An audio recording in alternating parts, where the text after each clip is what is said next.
Another sweltering day in the Holy Land. I'm Rolene Marks. Welcome to it.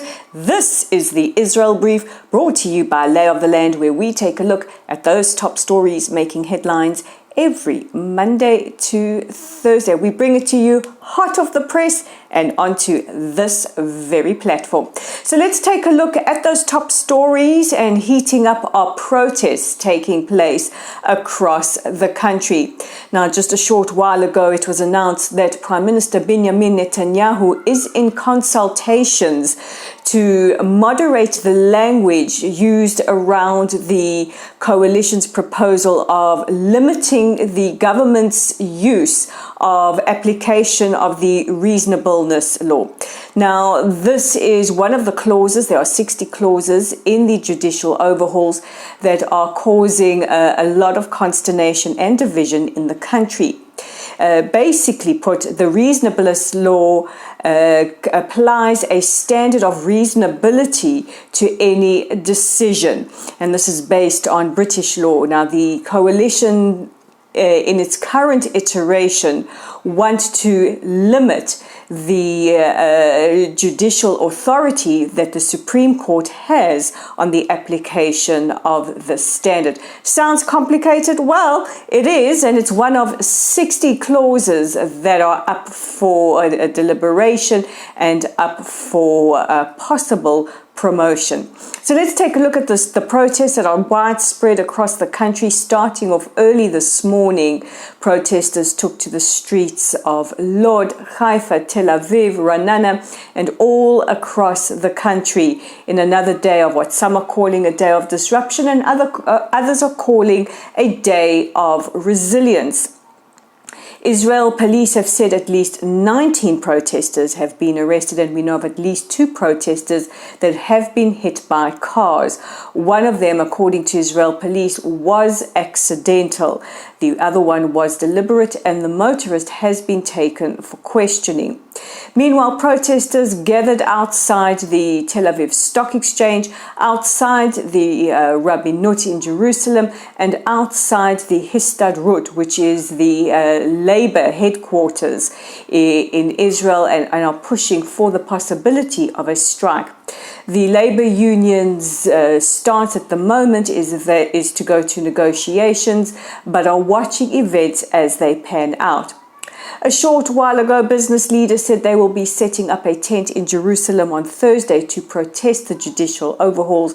And earlier today, Israel's medical authority said that they will be starting a warning strike tomorrow for 2 hours between 8:30 and 10:30 a.m. Medical services will be suspended except for urgent care.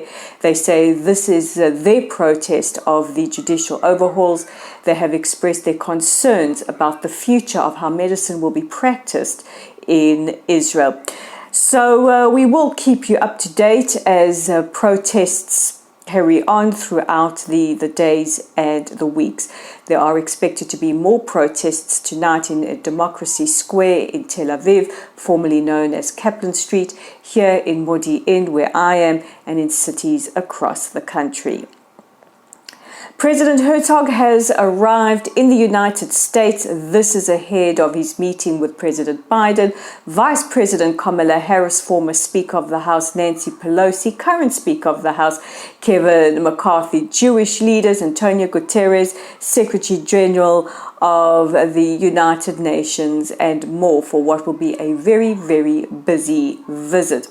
The president is also slated to address Congress tomorrow. Now, we know that some of the members of the squad are boycotting it, but it has been wonderful to see how many congressmen and women have said, hell yes, we will be attending the president's speech. Before he departed last night, the president spoke about the unwavering, enduring relationship between Israel and the United States, saying that it transcended generations and administrations. He also cautioned Israeli leaders and appealed to them to get back to negotiations, especially around the judicial overhaul, saying that next week is Tisha B'Av, the 9th of Av, a mourning day in the Jewish calendar, and reminded them of what happened to the Jewish people when we were as divided as we are now.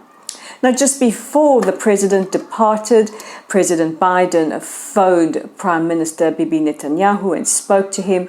Amongst the topics for discussion were the Iranian threat. The president also voiced his concerns to Prime Minister Netanyahu about the trajectory of Israel around these judicial overhauls, and the Prime Minister assured him he would work for broad-based consensus.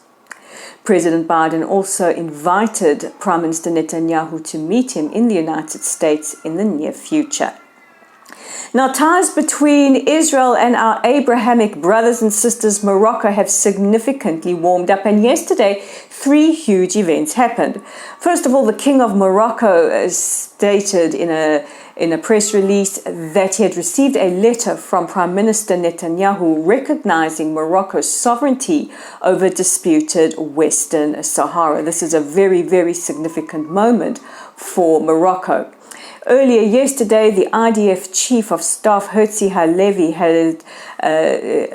notified us that he had appointed Colonel Sharon Iftach as the military attaché to Morocco. This is the first time a military attaché from Israel has been appointed to Morocco, and Colonel Iftach is of Moroccan descent. He is the current commander of Homefront Command Forces in Haifa. And rounding out the hat-trick, Morocco announced that they would be upgrading their liaison office in Israel to a full embassy. Well, we welcome that. And finally, because we really try and end our broadcasts on a positive note, we can happily confirm that in 2023 alone, at least 78 states, organizations, institutions have adopted the IHRA definition of anti-Semitism. This is the International Holocaust Remembrance Alliance's definition of anti-Semitism and is the gold standard by which we measure Jew hatred. Now, these range from states in the United States to Canada to Italy to Croatia to Latvia, Latin America, and in between. We hope for the round adoption of as many institutions, countries, cities, provinces as possible as anti-Semitism sadly rises around the world. And that brings me to the end of today's broadcast. Don't forget to check out our website at www.layoftheland.online.